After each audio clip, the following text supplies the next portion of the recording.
Okay, the Star 5 is the first racket in the series that's a 107 head size.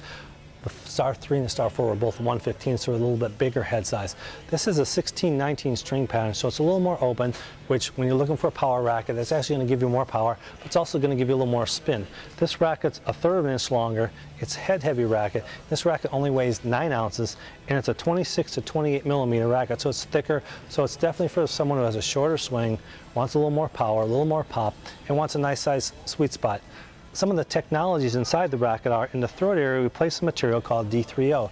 D3O is a material when you swing out hard on the ball, full swing, the material actually stiffens up to give you a little more power. However, if you have a shorter swing and you're doing little drop shots, slicing the ball, or touch shots, the material actually changes, gets a little softer for a little more feel.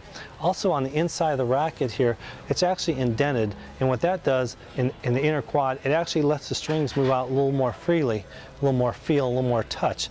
Then on the outer quad, which is where the orange area is, that actually expands the strings to expand your sweet spot to give you a bigger sweet spot, a little more power also.